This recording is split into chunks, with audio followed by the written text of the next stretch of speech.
Hi students, welcome once again to the online learning platform of the analytical chemistry third year. The in last lecture we have learned about the estimation of settled and suspended particulate matter, and in this lecture we are going to learn about the determination of nitrogen dioxide, carbon monoxide and carbon dioxide in the topic that is what analysis of air. So let's begin with this. The estimation of nitrogen dioxide in the air by Gris-Salzman method.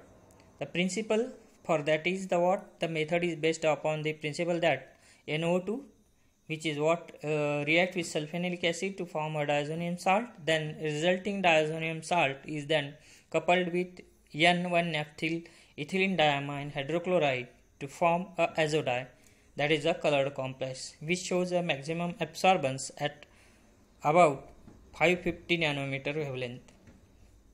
So the color intensity of complex, that is azodide, is directly proportional to the concentration of NO2 in air. Hence, by measuring the optical density of the sample colored complex against the standard color complex obtained from a series of standard solution prepared by using NaNO2 solution containing 10 mg of NO2 per ml, the concentration of NO2 in air is calculated. So simple, this is what the Gris-Salzman method is there. Here what NO2 present in the air, it reacts with sulfonamic acid to form diazonium salt, then resulting diazonium salt is then coupled with N1-naphthyl ethylene diamine hydrochloride to form an azodide, that is a colored compound, and the intensity of that color compound is measured by means of the colorimeter, and it shows the maximum absorbance at about 550 nanometer wavelength, and the color intensity of the complex is directly proportional to that of the NO2 in air. So hence, by measuring the optical density of the sample colored complex against the colored complex obtained from a series of standard solution prepared by using NaNO2 solution containing 10 mg NO2 per ml, the concentration of NO2 in air is calculated from the calibration curve. So what is the method? The air sample containing NO2 gas is passed through 0.1 normal alkali solution. When NO2 gets absorbed by the solution containing NO2 is then made to react with sulfonamic acid to form a diazonium salt. The resulting diazonium salt is then coupled with N1-naphthyl the ethylene diamine hydrochloride from a colored complex, that is azodide. So after formation of that dye, the optical density of colored complex is then measured at lambda max, that is 550 nanometer wavelength. In the meanwhile, a series of standard solution of NaNO2 with varying concentration of NaNO2 are prepared. Each standard solution is reacted with sulfonamic acid to form a diazonium salt, and the diazonium salt is then coupled with N1-naphthyl ethylene diamine hydrochloride to form a series of a colored complex. And after that, the optical density of that all the series of standard colored complex solution is measured in a colorimeter at 560 nanometer wavelength, and a calibration curve is prepared by plotting optical density versus the concentration of NaNO2 in series of standard solution. By plotting this calibration curve, with the help of this calibration curve, we can determine the unknown concentration of NO2 in air, because for what is this method? That the Gris-Salzman method, in which we are going to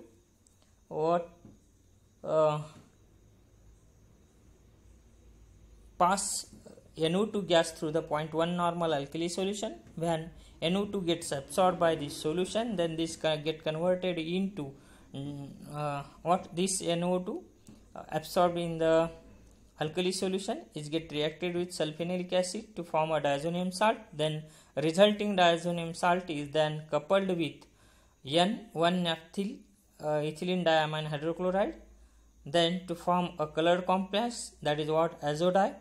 The optical density of color complex is then measured at the 550 nanometer wavelength, that is lambda max. In the meanwhile, a series of standard solution from the NaNO2 with varying concentration of NaNO2 are prepared, and each standard solution is reacted with sulfenilic acid.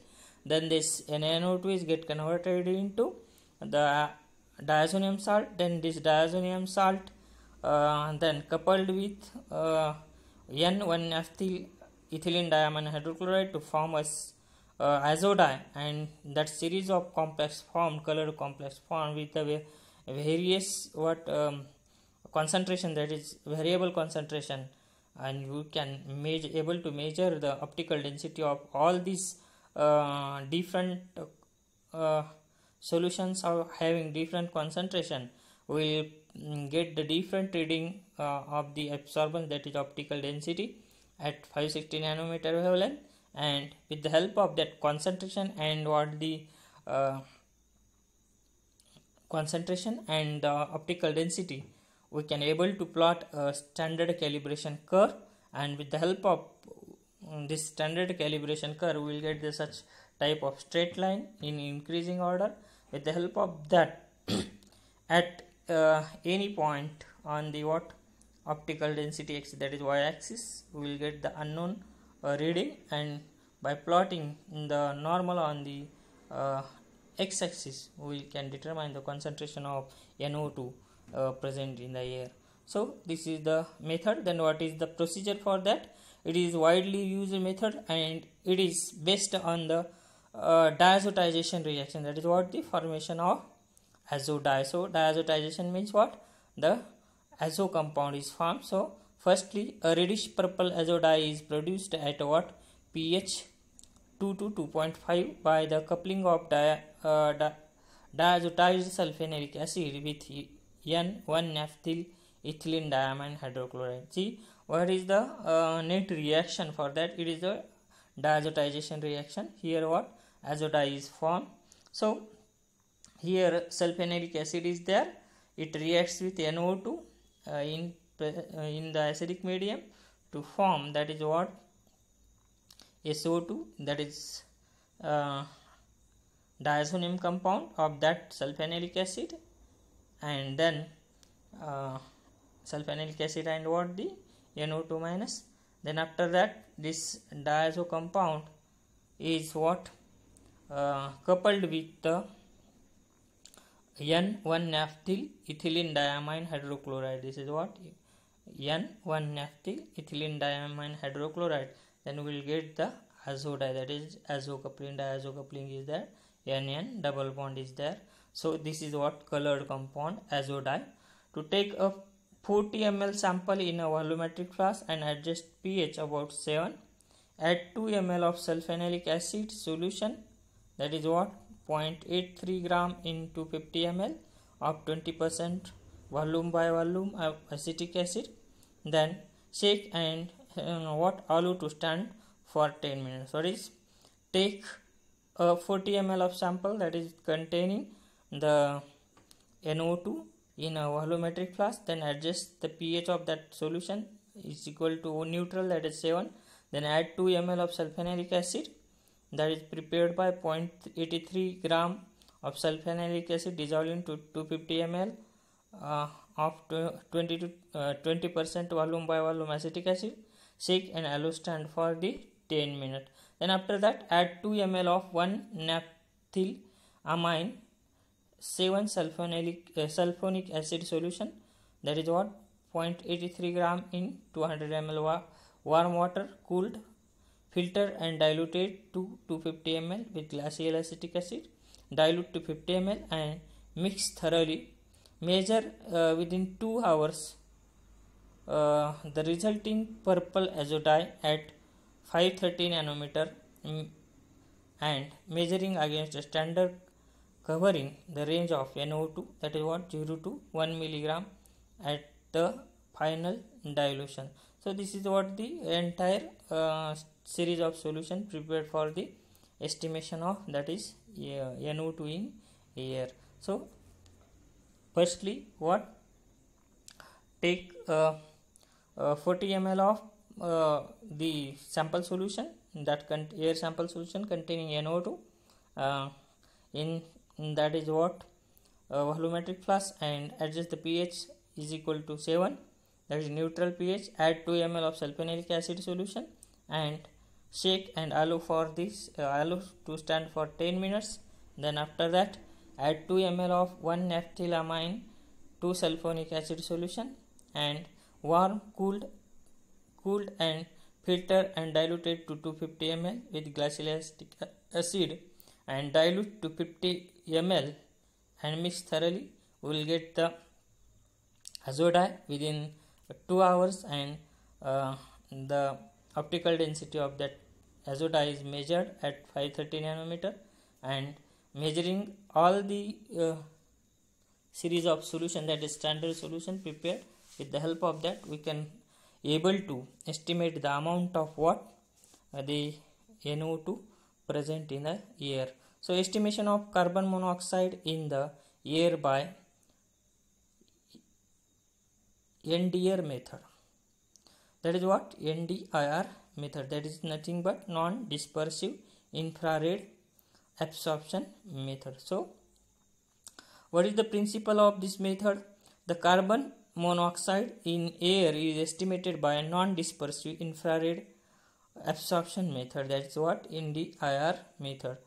In this method the IR radiation coming from the source is made to fall simultaneously on the sample cell containing air with CO and reference cell containing only air without dispersion by a rotating chopper. The non-dispersive IR what the radiation after passing through a sample cell and reference cell enters the detector which contains the gaseous carbon monoxide and a movable diaphragm.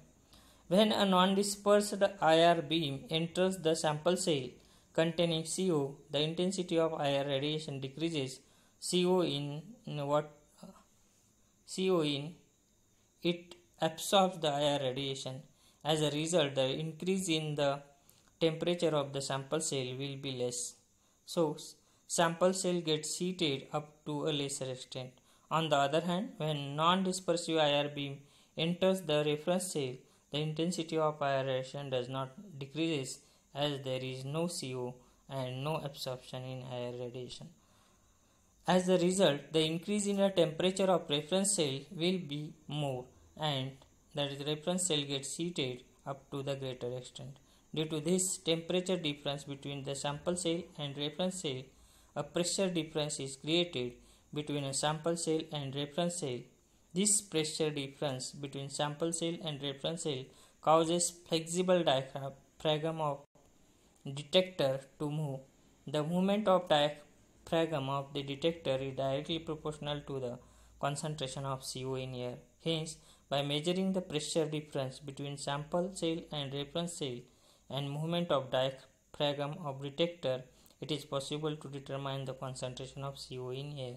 So, the determination of carbon monoxide in the air is what very easy, but it is the instrumental procedure. Simply what the CO carbon monoxide is measured with the help of what the infrared spectroscopy, that is what non-dispersive infrared absorption method. So in this method what the IR radiation coming from the source is made to what fall simultaneously on the sample cell containing air with carbon monoxide and the reference cell containing only air without dispersion by the rotating chopper. So dispersion, non-dispersive means dispersion is not, means what, it is not the monochromatic light. So the non-dispersive IR radiation after passing through the sample cell and reference cell enters the detector which contains the gaseous carbon monoxide and a movable diaphragm. So here what the movable diaphragm is there, and what the in the what detect sample cell carbon monoxide is there. Another one is the reference cell in which what the simple air is there. When this IR radiation, non-dispersive IR radiation passes through the sample cell, small heating is there, takes place in the what sample cell due to the means what, it absorbs air radiation. Carbon monoxide absorbs the air radiation, but in the reference cell there is what, no any carbon monoxide, it is simply air, so it does not absorb the air radiation. So the temperature of sample cell reference cell is not changes, but temperature of what the sample cell changes. So it makes the difference in the temperature between the sample cell and the what the reference cell, and this temperature difference is what results in the pressure difference. So due to the pressure difference, the diaphragm in the what detector moves due to the pressure difference, and this pressure difference between the sample cell and reference cell is what responsible for the movement of the diaphragm. And with the help of movement of diaphragm as well as the difference in temperature, we can able to measure the concentration of the that carbon monoxide present in the given molecule. See, this is a sample air out, sample air in. Here what, sample air is passed here, and air radiation is passed through this, and this sample cell containing CO absorb the radiation, and this sample cell gets slightly heated, and the temperature difference is arises. Here what, the reference cell is there, in this reference cell only air is there, so it does not what absorb the non-dispersive air radiation. So all the radiation was passed through the reference cell, and what, it gets transmitted or it falls on the detector. So in this detector there is a diaphragm which is attached to the amplifier. What is over this movement of diaphragm is there due to the temperature and pressure difference. Due to what, temperature difference, there is what pressure difference is also what results. So due to pressure difference, diaphragm gets moved, and this difference in the temperature and pressure which what helps to determine the concentration of carbon monoxide in the given air, by which non-dispersive infrared analyzer for monitoring what carbon. This is what the non-dispersive infrared radiation method. So after that, the estimation of carbon dioxide CO2 in air by absorption method. Simply what the principle of this method, carbon dioxide CO2 in air is estimated by absorption method using a ORSAT's gas analysis apparatus containing CO2, that is what, absorbent, CO2 absorbent, ascarite or KOH in asbestos in the its pipette. So what happened? The carbon dioxide in air is estimated by means of the absorption method using ORSAT gas analysis apparatus containing CO2 absorbent, that is ascarite or KOH in the asbestos in its pipettes. So this is what the ORSAT apparatus, which contains a pipette containing what, the ascarite. So when the air containing CO2 is passed through a ORSAT gas analysis pipette containing CO2 absorbent ascarite, the CO2 of air is absorbed by the CO2 absorbent and ascarite or KOH in the asbestos. As a result, the weight of CO2 absorbent ascarite in ORSAT gas pipette increases. The increase in weight of CO2 absorbent ascarite is directly proportional to the concentration of CO2 in air. Hence, by determining the increase in weight of CO2 absorbent ascarite in ORSAT gas pipette, the concentration of CO2 in the air is determined. It is what, simple absorption method is there. That is what as like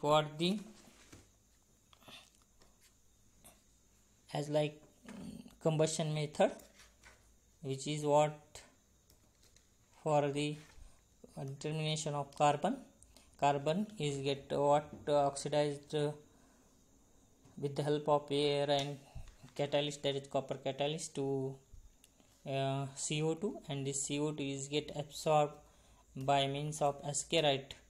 And similarly here also the CO2 is get what absorbed in the aspirate, and the difference in the weight of aspirate is measured, and with this difference in weight is nothing but what the net CO2 absorbed by this aspirate, and this is directly proportional to the concentration of CO2 in the air. So this is about what the estimation of nitrogen dioxide, carbon monoxide and carbon dioxide from the air.